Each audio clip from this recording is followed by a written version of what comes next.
right, good morning. That was a lot of fun. Don't mind my cat behind me. He likes the attention. But I'm super excited to be here this morning. Can you all hear me okay? Okay.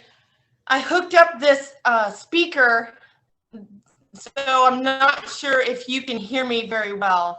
So you can hear me just fine? Perfect. Awesome.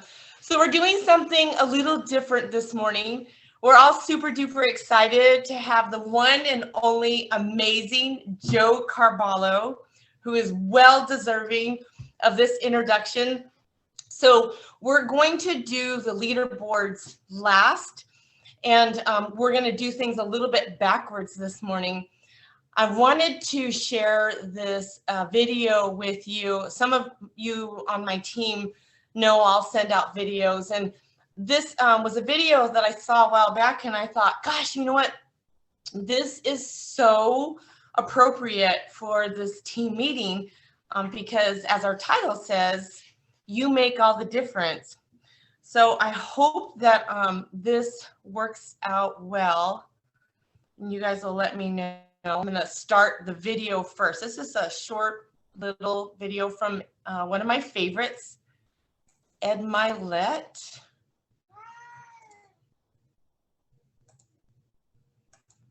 Oh, please, God, let this work. Today's really simple. You're going to knock down whatever that rock is that's been between you and your dream. You're going to keep after it. You're going to be relentless. You're not going to give in. You're going to be the person who stays excited until the entire job gets done, until that dream is real. And you know long term, all these other people, they're going to flinch, they're going to get weak, and you won't. Welcome back to Max Out, everybody. I'm Ed Milet. I want to welcome you back to the program. I'm fired up about today's show because we're getting right into what it takes to win. And that is this. Write this down. One more. One more. See, I accepted a long time ago I wasn't the smartest, the best looking, the fast enough, with the best background, the most connections. I didn't have any of those things. What I could control was my work ethic. You've heard me speak many times about outworking everybody, but I think that just feels good when we hear it, but most people don't take it seriously. If you think that I have a little bit of success in my life, I can tell you what I attribute it to. Yes, self-confidence, yes, mindset, visualization, goals, all the things I talk about all the time. Listening skills, influence, energy transfer, how to be happier, all of that stuff applies. When you get to winning, for me, it's come down to maxing out. And what maxing out means is you do one more at least than you think you're capable of. So when you're done, whatever you're doing, whether it's at the gym or phone calls or meetings, or in sports, one more shot, one more throw, one more swing of the golf club or the baseball bat. The separator is for the winners. They do one more. I'm addicted to one more. And so I want your mantra going forward to be one more. What does that look like if we're working out? That means when we're in the gym and we say, I'm going to do 5 sets of 10. I'm crazy. Like I'm a psycho because I want to win. I want to be somebody. I want to separate. I want to compete. And the way I do that isn't with my giftedness. Because I wasn't born with a bunch of gifts. And I think gifts are crap. I think for the most part, gifted people struggle in life because things come easy to them. I like that things haven't come easy for me in my life. I like that I have natural talents in every area. And maybe you like that about you too. Maybe you've looked at yourself all your life and thought, man, I don't have that natural beauty or that natural talent or this gift for creativity or intellect or humor. I don't have any of those things. But what I got is I will outwork you. And so at the gym, one of the things I focus on, they say it's 5 sets of 10. When I'm at 10, I go one more, bam, 11. If I'm running on the treadmill and it's a 45-minute run, I never finish at 45. I always go one more minute, 46. If I'm at the office and I'm supposed to make 25 phone calls that day, when I'm at the end of the day, I always do one more. If I've got meetings, I always do one more. My mantra for 3 decades in business has been one more. Why? Because we get out of life what we think we deserve. And I'm the kind of guy that I know when you do 45 minutes on the treadmill and I do 46, I deserve to be fitter. I know that when I'm lifting weights and I watch you do 5 sets of 10, and every single time I do one more. When it's a set of 5, I do 6. When it's a set of 8, I do 9. When it's 45 on the treadmill, I do 46. When it's supposed to be 20 phone calls, I make 21. When it's supposed to be an 8-hour workday, I work 9. Whatever it is, I always do one more. And what that does is it makes me eventually think I'm doing things other people aren't willing to do. So I should get things other people aren't going to get. And if you go to the root of the things I believe philosophically about winning, the people that win, the great athletes that I coach, when I watch the really gifted golfer and the one who actually wins, the gifted golfer, they do what they're supposed to do. You never know they weren't working hard. It's not like people don't work hard. Everybody works hard. That's a given now. But what's the separator to where you become the maxed out version of you? See, the gifted golfer, they hit their 100 balls because they're supposed to. But the not so gifted one that ends up winning, they hit 101 or 110 or 120. I watched them on the driving range and you could hear them say, one more, one more. What's the difference between Kobe Bryant and other gifted NBA players when he played, or Michael Jordan when they played, or right now Kevin Durant, people tell me, or Steph Curry? They're constantly, when everyone else is done shooting in the gym, they say one more. Larry Bird was legendary for one more, one more. The people that would throw the passes to him, the ball guys in practice, say, he always wants more. He always wants more. The great hitters that I know, the Mike Trouts in MLB, they're gifted, but they just take a little more. They take that extra batting practice, that extra session. They're always doing extra. That's the separator. Like, you can learn all this stuff. You can digest all the tactics and information that I give out. But if you're not willing to do one more, eventually there's a part of you that says, maybe I don't deserve it. I'm just doing what everybody else is doing. And that's not good enough. It's not even good enough to do more than everybody else. It's your maxed out level. It's one more of everything. And so whether that's a phone call, an email, a text, an appointment, one more time you tell your spouse you love them. One more time you go in and kiss your children goodnight. One more hug of somebody. One more phone call. One more everything. I want your theme to be one more. Have I said that enough times for you today? So what's that really look like in application? Well, the second thing it does for you is you actually do more reps of whatever it is you're doing. And when we do more repetitions, we get better. And when we do more repetitions, we're more productive. So number one is the psychology part. If you're someone who's always doing things other people aren't willing to do, you always max out, you always go to the next level, you convince yourself you deserve to win. You can take low self-esteem, low identity, low confidence, and change it over time by building this habitual addiction to doing one more, this obsession of one more. All the greats do one more and all the average don't. It's not that the average don't work hard. It's not that the average at your company, it's not that they don't work hard. They probably work pretty hard. But do they always do extra? Do they always do one more? Do they always do 10 more if they need to? Do they always get after it? The other part of it, number two, is you just get better because of the reps. You're just doing more of something, you get better. You get stronger. You become a better phone caller when you make one more phone call every day. You become a better communicator when you do one more meeting every single day. You get better at coordination in your sport or at the gym by just doing more reps. Yes, you get better. So that's the second layer. But the third one is you stack the odds in your favor. See, for me, I want the odds that I'm going to win to increase. The larger numbers we play in life in every area, more is always better. People tell you, more isn't always better. And almost everything, more is better, just so you know. And almost everything. People who tell you more isn't better in most things are lazy. And they try to justify their own weakness. Don't let people who are justifying their own weakness convince you that you working hard, you doing more isn't the pathway to your success. People say, well, you got to work smarter, not harder. That's a lie, because everybody who wins works smarter. The separator is who works harder. And by the way, we become smarter through working harder. All the new revelations, all the breakthroughs, all the new discoveries always come when you're doing one more.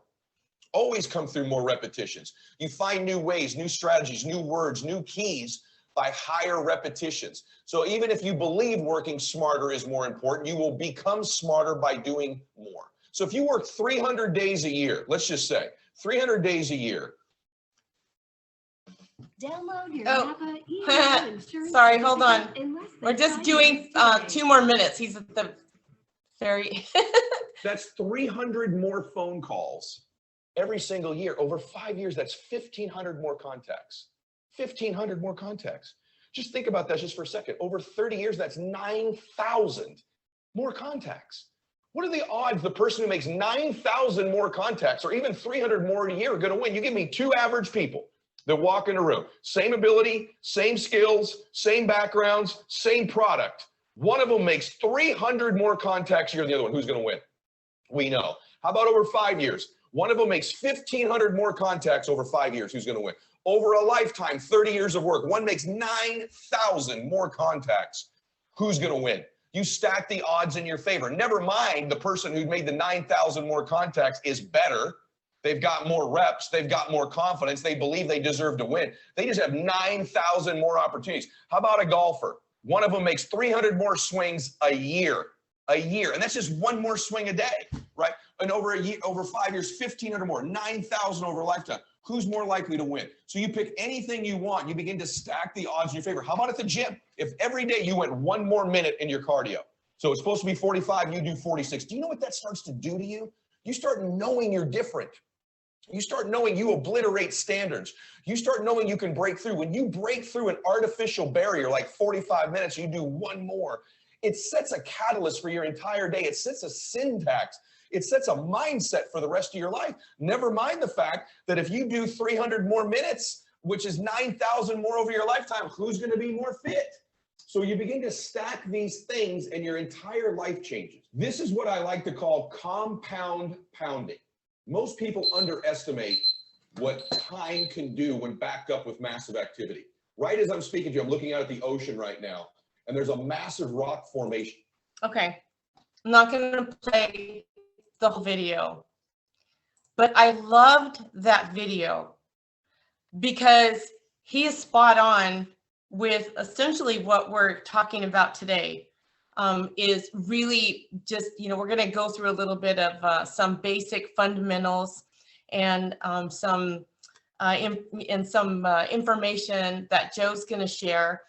But if you could I have a raise of hands of anybody? Did you like that video? Like, did it speak to you at all?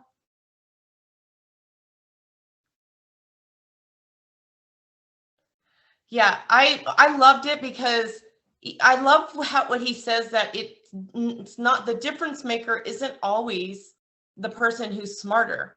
We hear Casey Watkins all the time say, activity eats skill set for lunch.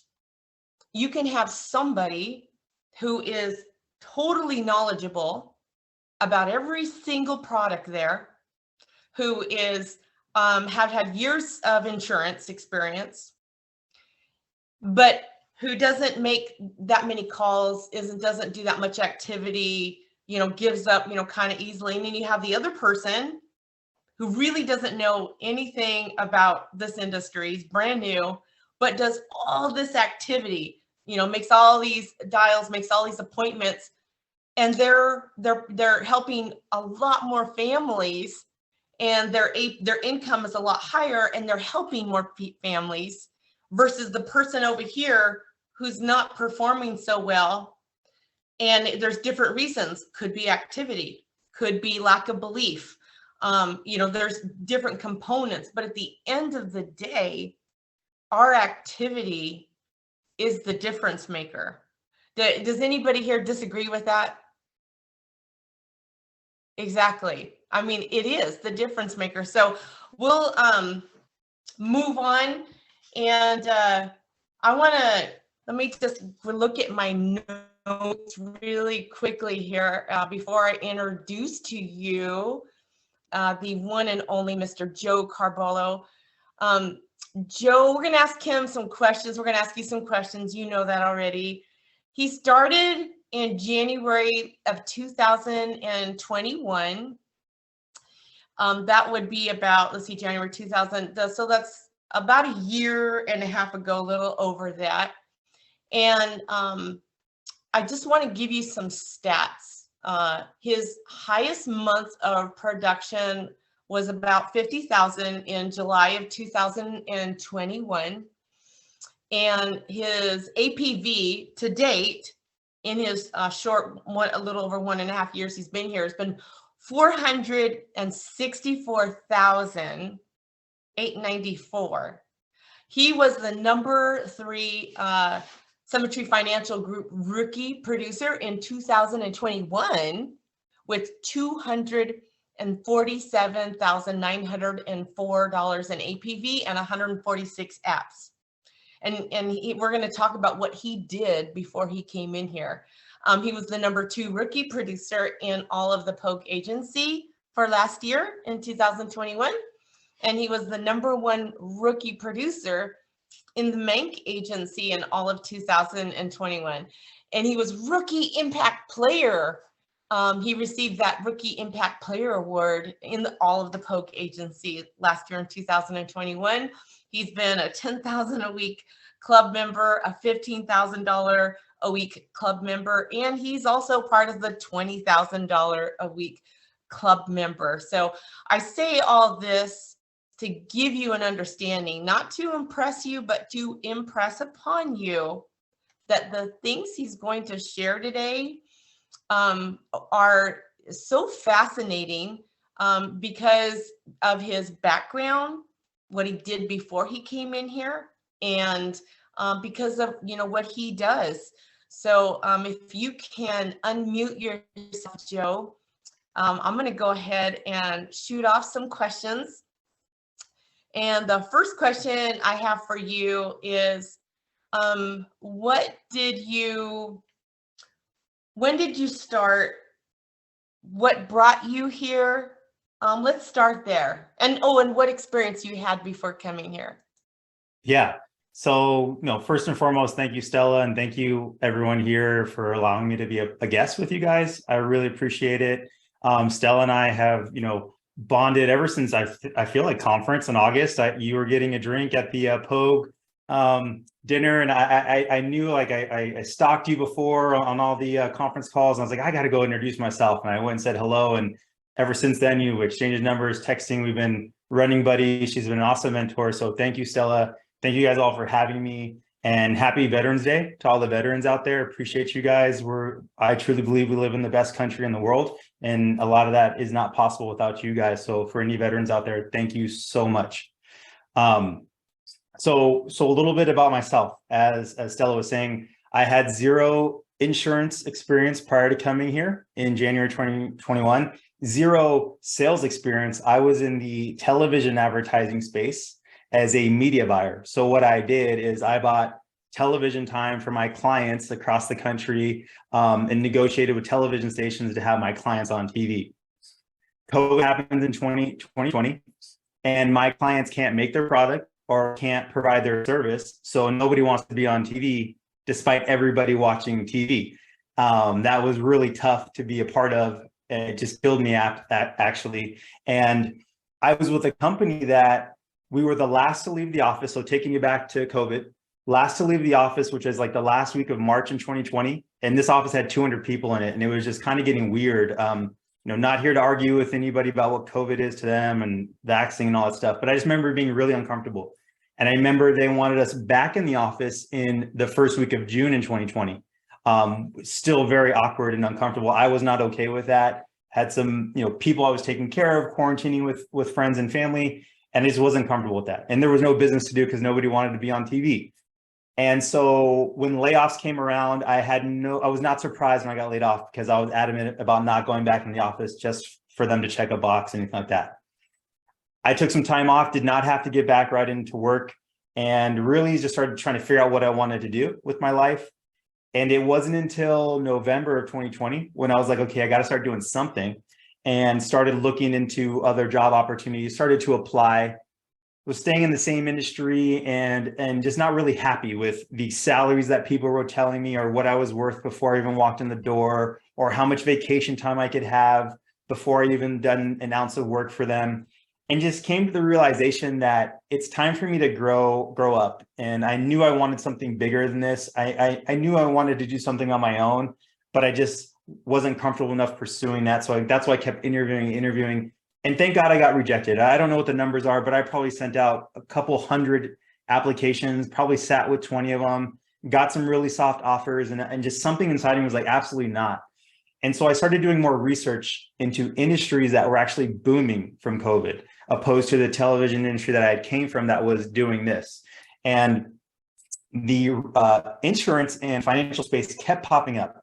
And I remember just being like, but that's so not me. I can't see myself doing that. but the model of everything I wanted was definitely there. The opportunity to work remote, the opportunity to be your own boss, uncapped commissions, and it just was undeniable. So I started doing more research and talking to people who were in the space. And then sure enough, I ended up coming across a ZipRecruiter ad from my direct upline, Mike Rowe. Sorry, I didn't say this. I'm under Jerry Choate, obviously under the main agency, just like all you guys. And when I started talking with Mike and just realizing what the culture was here, and I was like, symmetry. I still was in disbelief. I remember plugging into the national calls, but being like, I must be like the biggest sucker on the national call. Like all these numbers, there's no way these are true. So there was a lack of trust there in the beginning for sure, but I was still going through the motions of studying for my test. And I was like, I got nothing else to do. Let me just do this anyways. And anyways, that's where I'm at. So I started in January 2021, zero experience. And here I am almost 2 years, a month away, a month and a half from hitting the 2-year mark. That's truly amazing. I love those stories for those of us that had no experience coming in here. And, I'm sure you get a lot of people, Joe, that will say, oh my gosh, what are you doing? What are you saying different? So I'm just gonna put it out there for everybody else, which is very common. What do you feel like has been the number one game changer for you to find that level of success that you're seeing yourself have? And it can be a number of things, but if you could think of like one of them, because those are some really impressive numbers. Thank you. Of course. I would say the number, if I had there's so many things, but I'm forced to say one thing, I want to say it's the word consistency and in a lot of different areas, but I'll start foremost with it. So for me, I was in the W-2 world before I came here, where I had the schedules handed to me. I was like, okay, I knew what to do. And then coming here, now you're your own boss and you get to make your own schedule.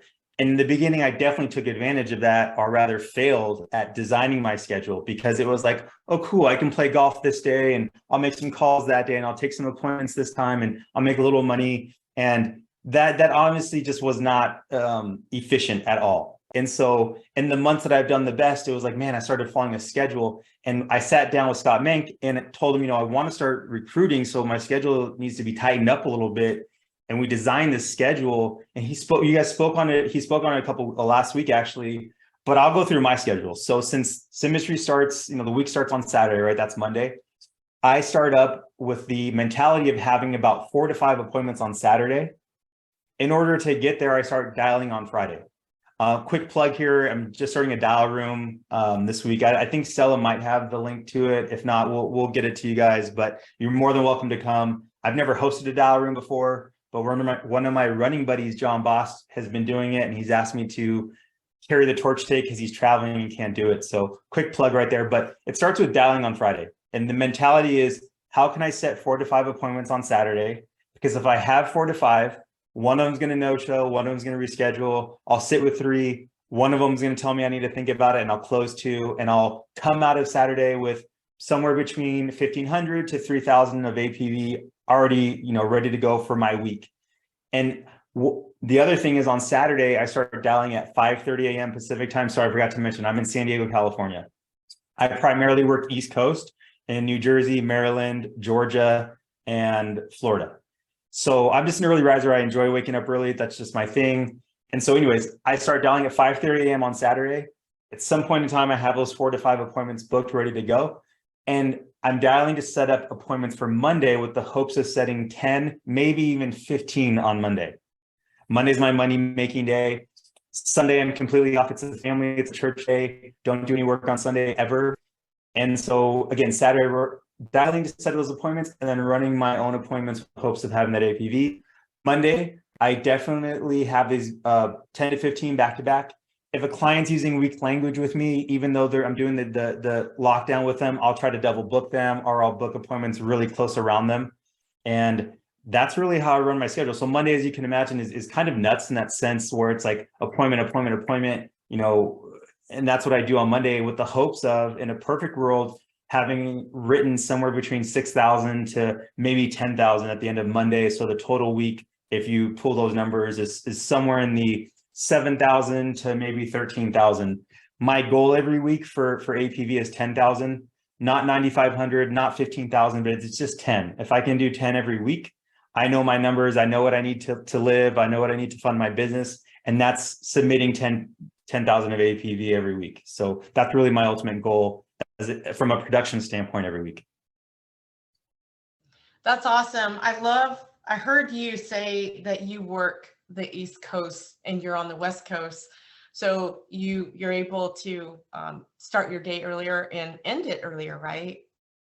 Exactly right. And I have family on the East Coast, and it started off like I'm going to work in New York, and then realizing, oh man, how hard is it to work in New York with the restrictions and regulations? And it was like, that was a mistake. And then realizing, but I still have this desire to be, I like to wake up at 4 a.m. I wake up at 3:50 a.m. I'm in the gym by 4:20. I have a home gym here. I just work out at home. And then I like to read, meditate, and all that stuff. Being at my desk, usually around 5:30 a.m. with my clients on the East Coast on those days. Or being able to call a carrier at 6 a.m. to handle any admin stuff I might need to do. I don't like waiting. So that's why I worked at those East Coast states. That's beautiful, Joe. I want to go back to what you said you do every morning. I heard you say, because my team knows that I'm just such a huge proponent, such an advocate, advocator of really passionate about that morning self-development. I heard you say you do it every morning.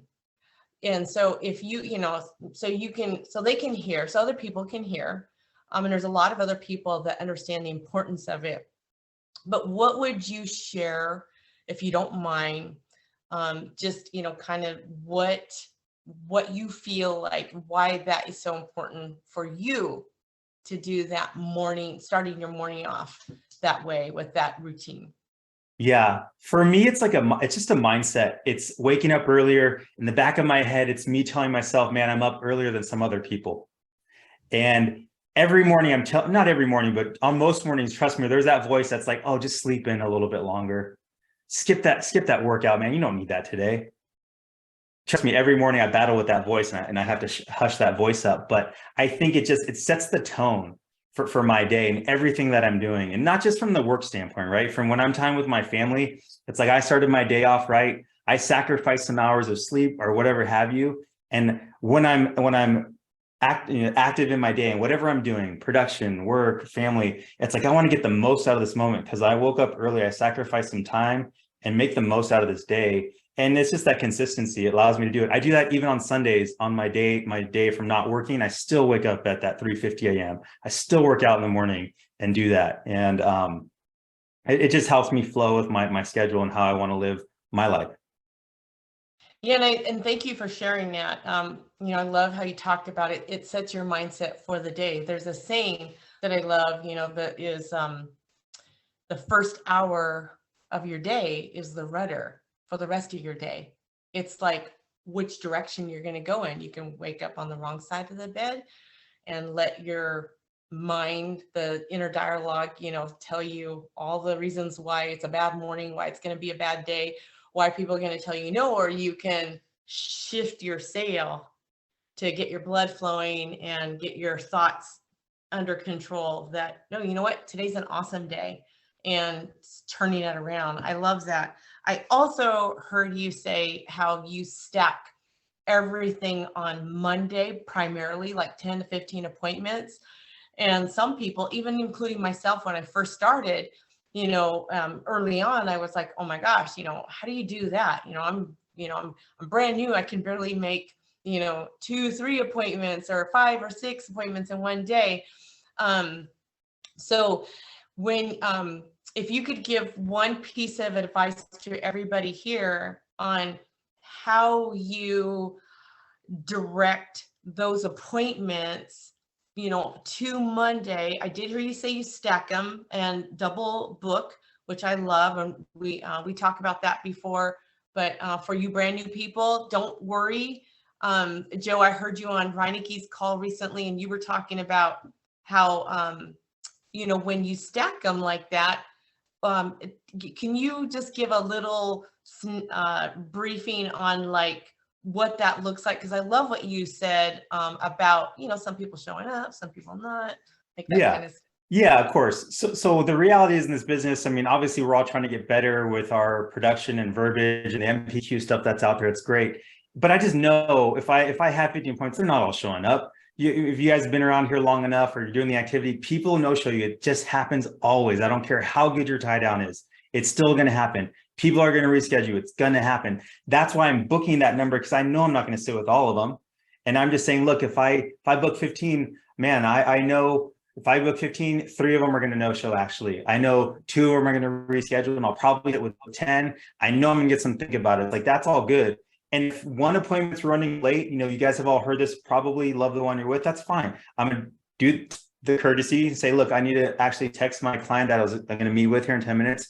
And I want to let them know I'm running late because I want to give you the time that you deserve here to protect you and your family. If I'm on the other end, text and say I'm running late is agitated by me, we're probably not going to be a fit to work together anyways, to be honest. And that happens, right? Oh, they might, they don't really know me. Oh, this guy's blowing me off. He's like, okay, like you just got to get comfortable with that. And that might happen. Or they might be like, okay, totally understand you're helping this family. And in that text, I have it kind of built out already, but it's like, I'm with the family, I'm giving them my attention. I'm going to give you the same attention. Just give me a little bit more time, right? And being comfortable with that you're going to get no-showed, but being able to execute when you're sitting down with the family and giving them your all, right? This job is emotional and you have to pour into that family every single time you're sitting down with them. And so that's really the mentality for Monday. I do take, like, on Tuesday, if someone needs to reschedule on Monday, I give them the opportunity for Tuesday morning. But if it's like, oh, hey, Thursday, or if it's a Wednesday, the answer is no. And it's because I own my schedule, right? So it's like, okay, sorry, that doesn't work with us. What I'll do is I'll reach out to you next Friday and we'll see if it works with your schedule again, reminding them that, hey, that appointment's going to just take about 15 to 20 minutes anyways. We'll see if you have a window for that next weekend, if I have availability as well. And you got to get comfortable with that too, because I remember the beginning, it's like, oh, I'll take any appointment. Okay, cool. Someone wants to meet. Oh, they can meet on Monday. Cool. They can meet on Sunday. Cool. I'll take it. Let's just do it. And it isn't until the time you own your schedule that things really start to click and that consistency starts happening. And that's really hard to do. I get it. I think we've all been there, but you need to get comfortable with getting uncomfortable in that regard of owning your schedule, and you're in control. You're the boss here, not them. You're here to provide your service, and they're not paying a penny for your service, to be honest. Okay. So get comfortable with that. I know it's hard in the beginning. I truly, truly know that, but the sooner you can get there, the quicker you're going to start hitting your goals and consistently hitting your goals. That is so awesome. Like, so awesome. I love how you take control of that. And I would, correct me if I'm wrong, or you share your thoughts on it, that when you're first doing that, when you're first starting to do that, don't get discouraged that, you're not going to have that many appointments that first Monday, because it's you're, like you said, initially, I wrote it down. You said, the number one thing is consistency. So if you're consistently doing that, what happens over time is now you've got a pipeline built up for Monday. And you're right. I love that you shared about, hey, there's going to be some people that if they're not very friendly, or they're how do I want to say it? They're not very nice, and they're not very flexible, and they're giving you a hard time as it is. You're right. It's, you're probably not going to help them anyways. So why stress out over trying to bend your whole world for them when they're just going to give you a hard time anyways? Like, move on to the next. So I love that you brought that up, because I think sometimes over time, I've heard people say, well, gosh, I double booked, and one person, got mad at, because I couldn't, spend time with them. Well, you know what? They probably they work with you anyways. You probably were going to spend time with them, and they probably were going to be mean, because any person that we've helped, I'm sure you can agree, Joe, that they're usually like, hey, what works for you? Like, they're grateful to have you help them. Right. Definitely. Awesome. And then something else that you said on the lines of your schedule. So I just want to point that out and bring it to the light of the surface for some people that might have missed it. When you make your dials on Friday, I think I heard you say it's usually like from 1 to 4 p.m. You do your dials, right, for Saturday. And then on Saturday morning, right? You're also dialing to add on a Monday. Is that right? When do you spend the most time making, stacking those appointments for Monday? So when I start my dial session on Saturday at 5:30, if I don't have an appointment at that time, I'm dialing actually in the intent to maybe book an appointment on Saturday or fill up that Monday schedule. Again, I don't really try to go outside of that. If someone I like, right, they're being courteous and they're using strong language, I might go into that Tuesday. On Saturday, I might allow an appointment on Tuesday. And again, it's someone's going to no show me on Saturday. That's guaranteed every time. And actually, sometimes I've had those where they don't. Like that's all fantastic. But I have the mentality like I'm expecting to get no showed. I can't wait for that to actually happen. I'm gonna say a prayer for that person. I'm gonna put them in a drip campaign. I'm gonna reach out to them to try to reschedule. I'm gonna say a prayer and I'm gonna get to the phones because that wasn't the person I was supposed to be helping with. I'm gonna find that person during that time I have blocked off, like that 30-minute window, and I'll go hammer the phone. I'm gonna find that person that I was meant to go sit down with. So kind of a mentality on Saturday. I'm not sure if that answers the question, but. Oh, that was perfect. I especially love how you just said that you were grateful that that person didn't show up because you were meant to help the next person. And that's so important because I think so many of us, I know early on when we're first learning, we can get more discouraged and hang on to the failure part of that instead of looking as like, no, you know what, that there's somebody else out there that I was meant to help. And I'm going to go to the next one. So when they no show you, I'm sure you also get back on the phone to backfill it with like 2 appointments, right? Do you do stuff like that? That's right. That's exactly right. And just picking up the phone, trying to set up that next appointment and just, it's just part of the biz. As you guys, and I know there's some heavy hitters on here who produce probably more than me, and that's great. But as you start getting into these APV levels, you're going to understand that this business is full of no-shows, full of reschedules, full of declines, full of getting approved, and then also they don't even want it anymore. Like that's just, again, all part of the business. And it's just, you got to work through that. And yes, you got to get better in skill to try to limit those, but they're never going to go away. They just never, ever will. You have to have the mentality to understand that and increase your ratios and keep going and keep building so that you can keep producing and helping families at a high level. That is so awesome. That is so awesome. I really appreciate you sharing it. I think a lot of people need to hear that. What, if you could share about how many dials, I have some knowledge of this, but I think it's really cool. And I love what I heard you say about, that whole old adage of, hey, it tells me how much I make per dial when I break it down. I think that's really cool. Will you share that? Absolutely. Like the numbers that you did, or yeah. I'm gonna share September because I know October snapshot came out for some, so I'm not gonna do October. I'll do September. But before I get into September, I want to share this activity report. It's hard to see in the Zoom when you do this, but the activity report, right? I started doing this. These are all of mine in the past almost 2 years, or not 2 years, because I started this on June 2021, because it took me 6 months because I was too cool to do these. Do not be too cool to do these, okay? I've got them all in here.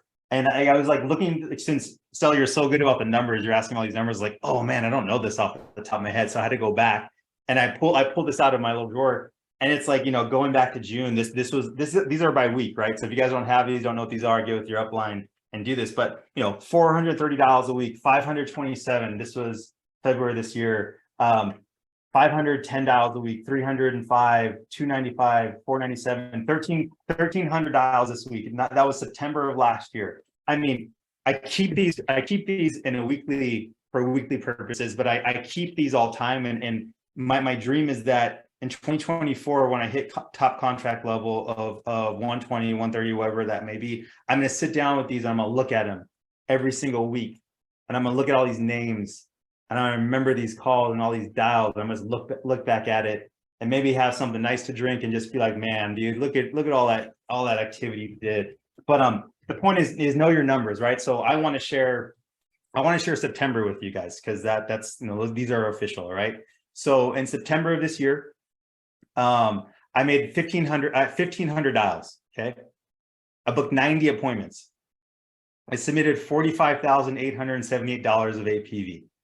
I issue paid $21,000 of that at a close ratio of 44%. I don't know, like those numbers are probably terrible. If you sit down and do it, like, you know, some top producers of this company, like, dude, you suck. And it's kind of what Stella was saying before. It's not about that. It's not about my skill set, right? It's about activity. Like, I don't know, like I'm not going to be Jeremy Miner. I don't want to be Jeremy Miner. I think it's awesome what he does, what he can teach us. And yes, I plug into those. I'm trying to get better, but I'm going to be the guy that's going to outwork people. That's going to have the mindset to just do the activity. That's how I'm going to produce at a high level. Just period. I've come to that realization. I'm okay with that. But here's why I keep these numbers, and here's what it does for me. So last month, or in September rather, those 1,500 dials, what it means is every single dial I was making, I was generating $13.32 of APV. So I knew every time I was picking that up, okay, here it is. I just made $13 of APV, period. Done. So again, I was just hammering the phones because that's what I know. And that's what I know, like having that number for September is great because then it leads me into October and what I'm trying to do.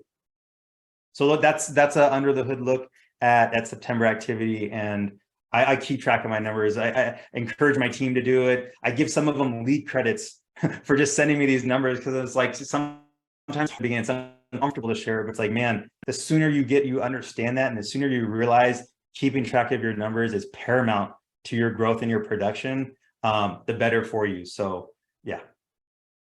Okay, some of our people are gonna be like, we send you our numbers. You're not giving me lead credit for that.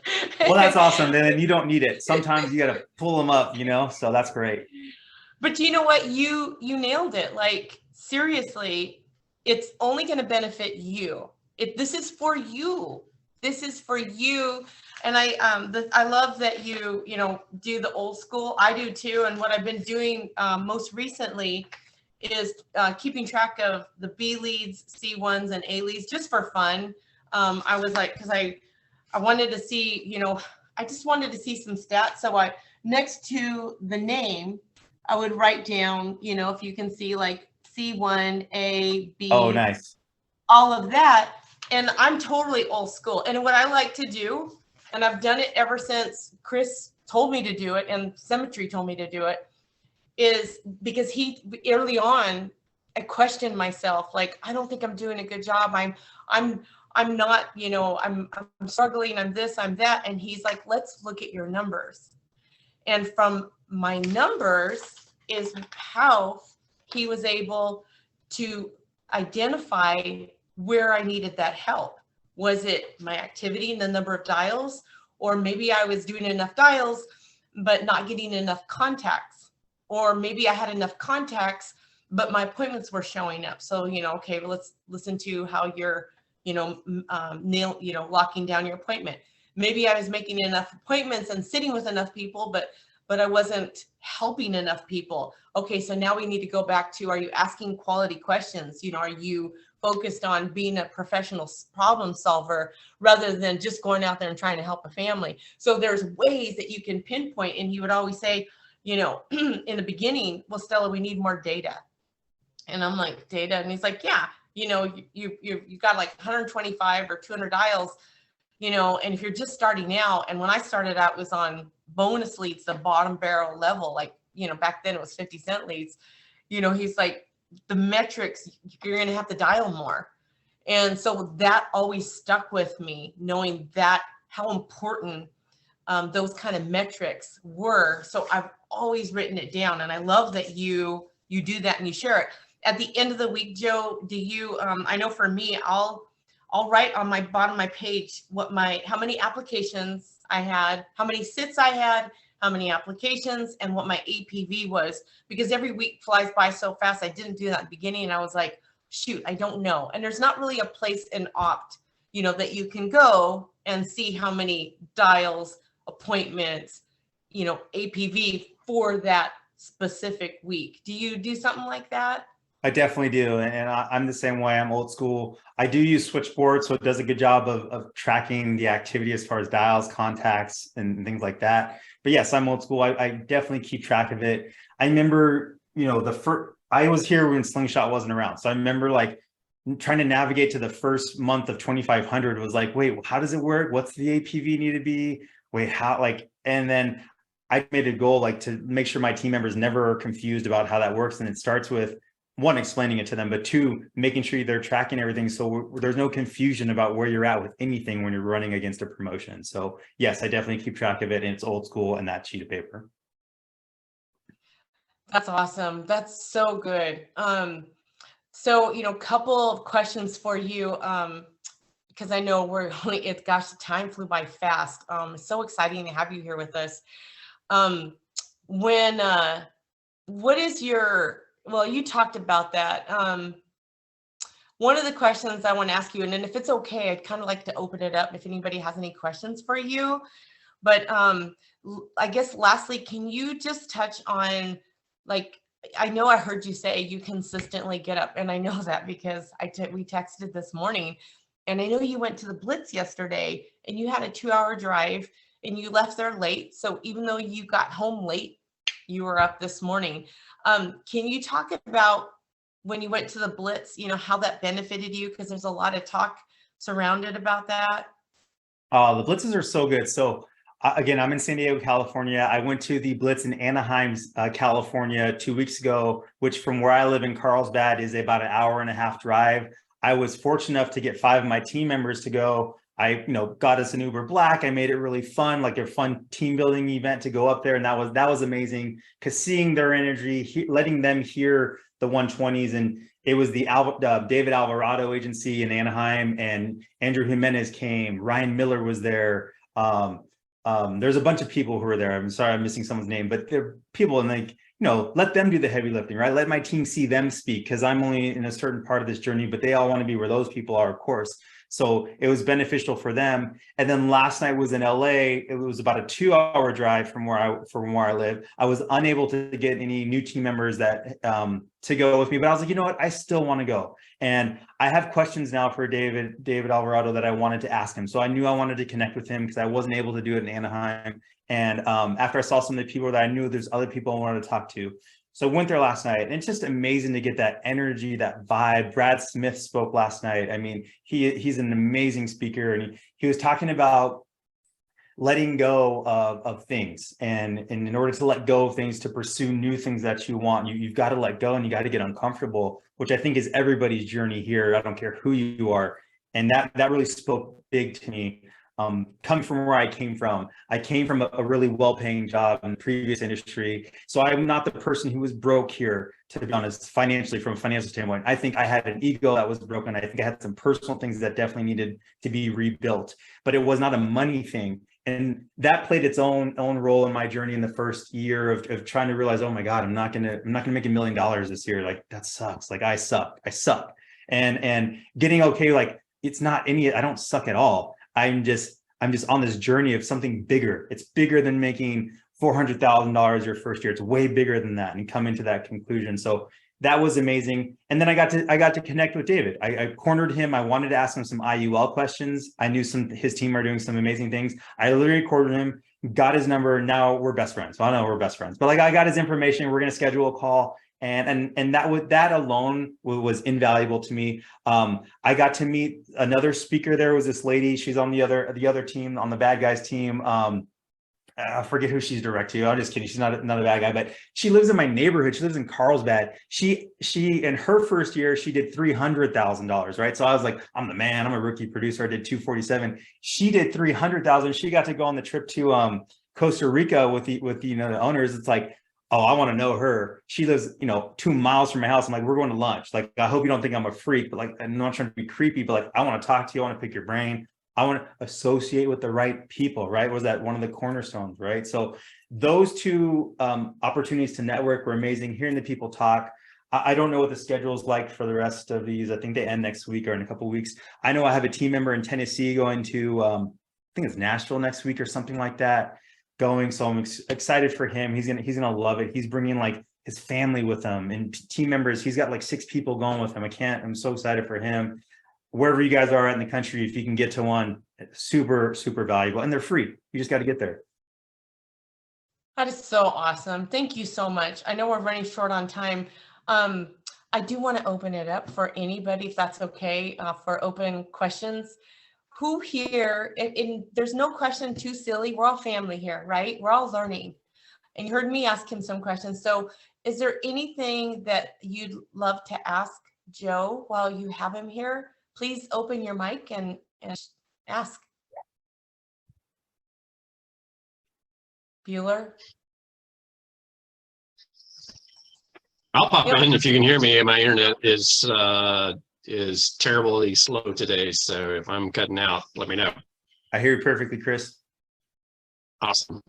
Joe, hey, I really appreciate you being on the call. I have a question because you touched on it, but you know, one of the hardest things, especially, and I love where you're at because you're having a high level of success, but you're still new enough to kind of understand what it's like to be a new person coming up and going through. So how did you make that transition? How did you power through that learning curve? Because we get a lot of people that come in new, and you know, we all face it. I mean, it's a new curve right out of the gate. But what did you do to kind of power through that learning curve? Yeah, so when I came in, I definitely came here for the wrong reasons. I just wanted to make money. So when I was sitting down with people, like every family was like a paycheck to me in the very beginning, and it was really sad, and it's really disgusting to admit, to be quite honest. I think slowing down and having the realization of like, I'm not going to ever be happy here if I don't slow down and realize what we're doing here as producers and protecting families. And I struggled in the beginning. There was a lot of lack of consistency. Even though that year I was number 3 rookie producer with 247, there was so much inconsistency. It was fun to watch this morning as I was putting my numbers together because Stella asked me to. But seeing like last year, like, okay, you got a $20,000 a month and you followed up with a $4,000 a month. Like, what the heck? I mean, it was this lack of inconsistency, the putting that ego in the back pocket, and then reaching out to your mentors. Like, I didn't do a role play with one of my mentors until like 6 months into this business. That is failure right there. I'm sorry, I failed at that. I am probably a year behind because I didn't reach out to somebody and say, can you please help me? So if you're new here and you're struggling, you know what it is. You just got to admit it to yourself, and you got to go find that person. And if it's not here on this team and you want to talk to me, I'd be more than happy to talk to you. But you got to go find that person. You got to get vulnerable here and say, this is what's wrong with me right now.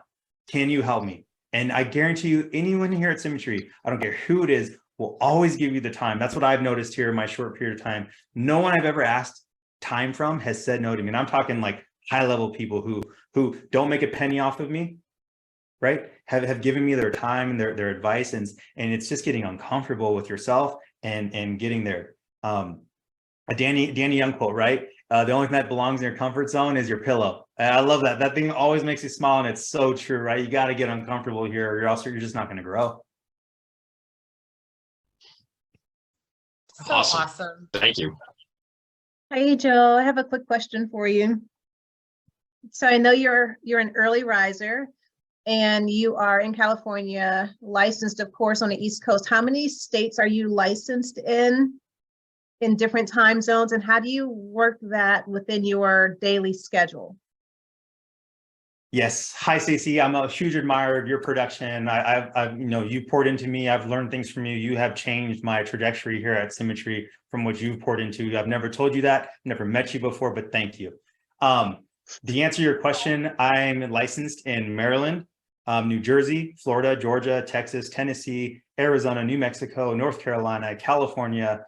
I work though primarily in New Jersey and Maryland, just because it's as far east as possible. I'm really comfortable with them. I've been working those states for a while. These new states that I kind of rattled off is because of my downlines. And when they get, when they come on board, I want to sit down with them in their home state and run an appointment with them. So I have a new gentleman from Tennessee. So last week I bought Tennessee appointments because I want to know, it's just a different demographic, right? I got this California accent. I'm talking to these people in Tennessee. They're like, who the hell is this California dude calling me, right? And I got to experience that, and that was fun. That was cool. And so, but now I got a good understanding of what we're going to be dealing with this new team member of mine as he jumps on. I know those people didn't want to do Zoom. A lot of them, and I'm generalizing here, so not to offend anybody, but some of them didn't even know what Zoom was. That's okay, because I like doing Zoom, but they're not down with Zoom. So I'm not going to force them to, hey, download the Zoom app, and we'll do like, okay, cool. I'm getting an understanding these people are comfortable with the phone.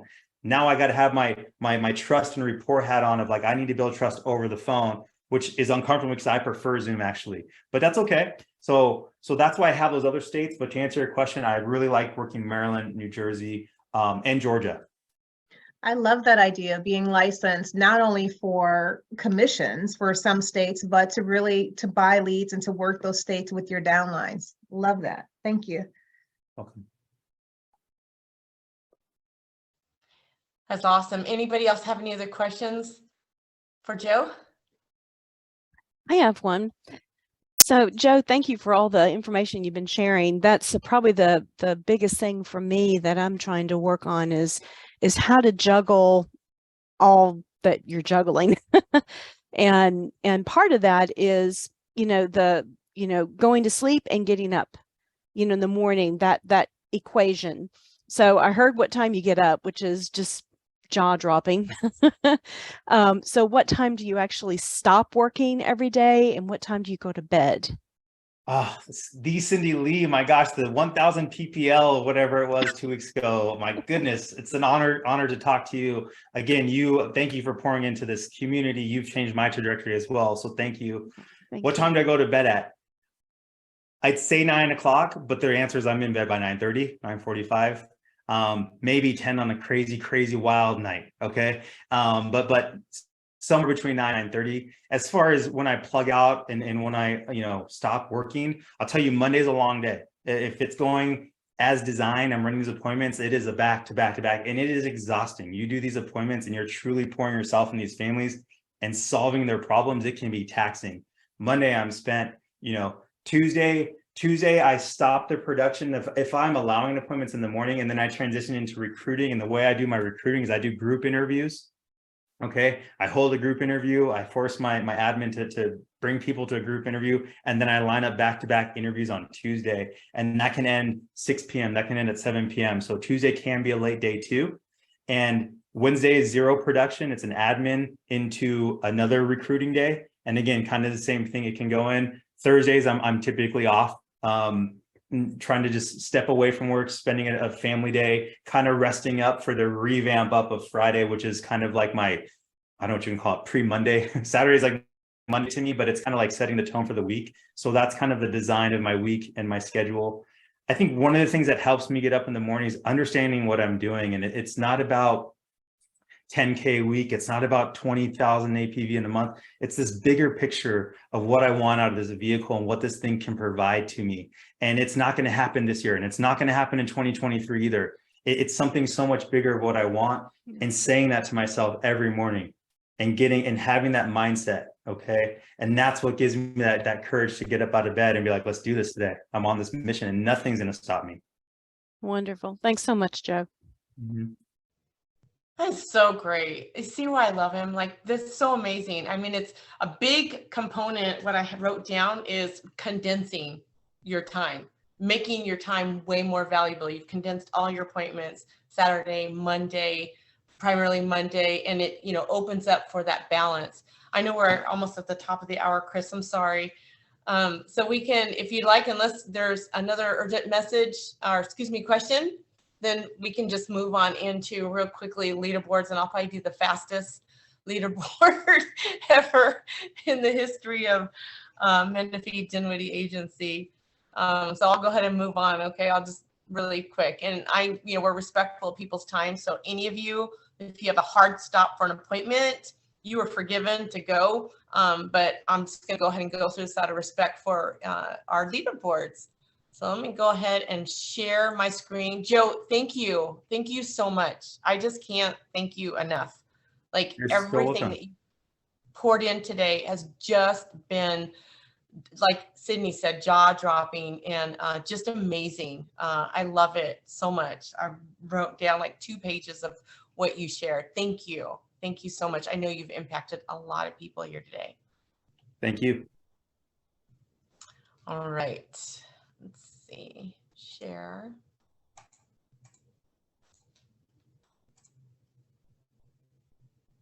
Here we go.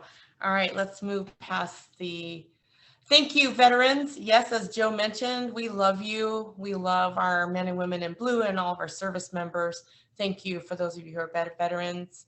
Menifee Agency, for the last week, you will see, I'm not going to read through each one if that's okay, Chris, because of time, but I'll just list the top ones. The number one producer Spencer Kushian, check you out for the week. Almost 7,000, barely 7,000. I know you'll pull in some more apps today and probably hit your 10,000. We got 2 new writers, and key leader on top was Joanna Doibin, 5 apps, 4,525 direct to John Paul Vetter team. And then top agency owners, John Paul Vetter, 26 apps for 21,941. And top producers, oh, look at Spencer and Stella. Oh, but I know what's coming up here next. So Spencer, you're at 8,284. Awesome job. Donna coming right behind, and we got a whole lot of others. I see Stacy on this list, and so many others. But look at that. #1 in apps so far for the month is Miss Stacy Love herself with 12 applications. So those of you out looking for that chicken dinner award, you still have some time. And then our top base shops, John Paul Vetter, followed by Chris Menifee, and then yours truly. New writers, we've got 1, 2, 3, 4, 5. Those are all coming from the Vetter shop. Contracting update, you heard about that on the national call, so I'm not going to go deep into it, but I will tell you that I think it's like now a 24 to 48 turnaround time. So new people that we're bringing on, it's a lot quicker, not like before. You'll be very happy to know. Quility digital lead orders, go get them, try them out. Razor Ridge leads, also on, I think there was somewhere there was an ad on Writing with Foresters. I'm going to move on to this. I'm super excited about the Dialer Plus. Look at that. It's only $27 a month to help you get in more dials. So this, you could take a screenshot if you like and come back to it. It's going to be amazing. Game changer. Jeremy Miner, he's awesome. There's only 1 call left. It's free training. Last call is December 1st. That's next Thursday. And you can go back into HQ and catch up on any of those that you missed if you're just starting. FIF resets. Oh my goodness, don't forget to do that. And, you know, I like to throw in that Greg Aced, our #1 annuity man. He's still out there writing annuities, and he is amazing. I would encourage you to refer to him because he's within our own hierarchy. Love that guy. Super, super great with helping families, even our own agents. Helps everybody. Tons of experience. Awesome, awesome heart. Sales Cycle 101, congratulations to you, Adrian Hansen. Oh, we didn't have the graphics. Shout out real quick to Adrian Hansen for becoming SNA. Woo! So amazing this last week. I'm so proud of you. Adrian also signed up in the Sales Cycle 101. And Jim Arch, who is equally amazing, will tell you he loves Justin Finney. Justin Finney is the primary guy that hosts those. So good. It will help you increase your sales. Key leader and above 5-week challenge. Take a screenshot of that because we're low on time, but really super exciting stuff where they're going to have the 5-week challenge for you. Really, really awesome.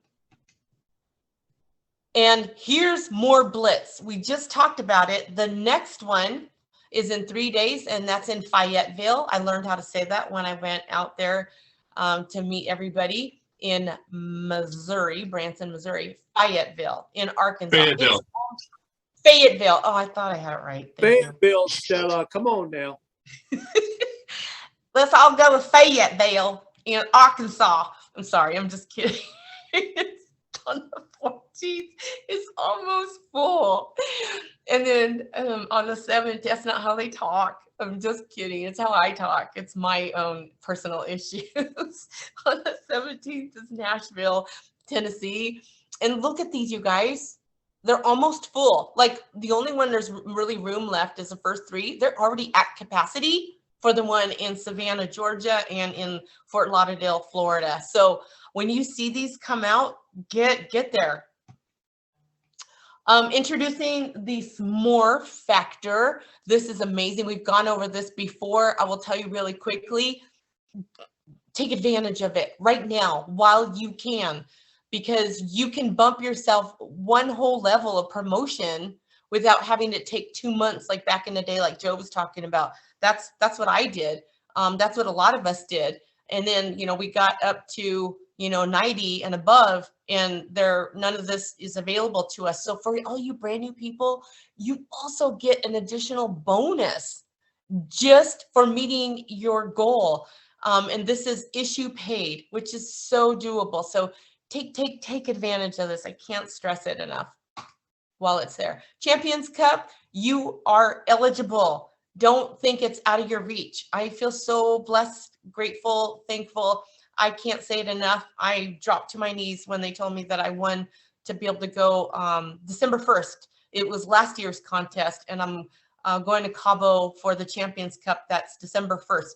Trust me, if somebody like me, you heard how I talk, if I can go, you can go. It's like what Joe said. It's just activity. That's all it is, and belief.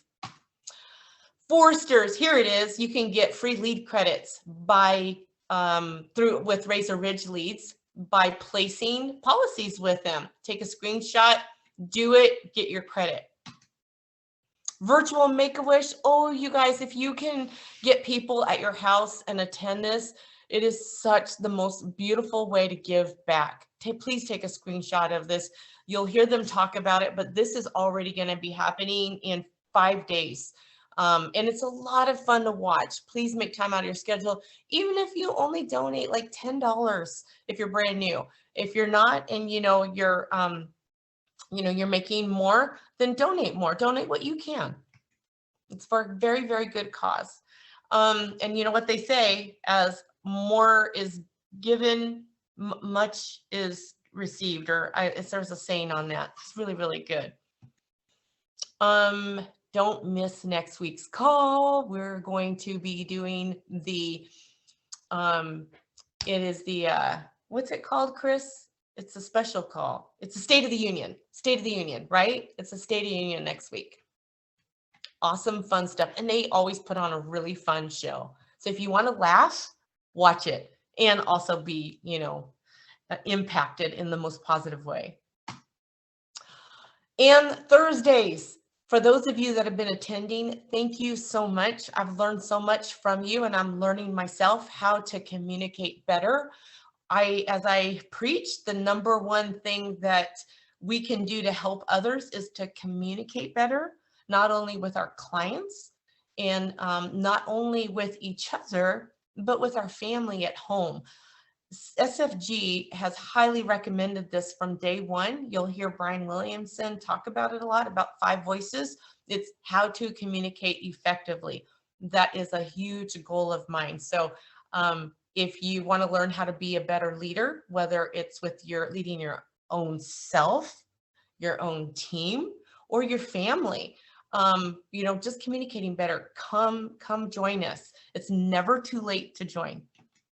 And I think that is it. Awesome. Thank you so much. Thank you, all of you who have hung out with us. And thank you for being here. We love you so much. We know this is a volunteer army.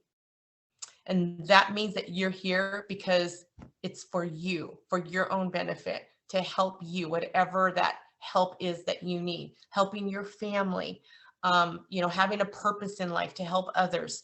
For all of those reasons, that's why you're here, and we're grateful that you're here, and I need you to know that. So thank you so much for being here with us today. The dial session with Joe Carballo is in crew. I posted it in there. So if you want to come, you can, he's going to open up his mic so you can listen to him make calls, or if you just want to come and join and dial with us, come join us, because it's going to be a lot of fun. Thank you so much. Have an amazing, awesome day. Let it go take care of November.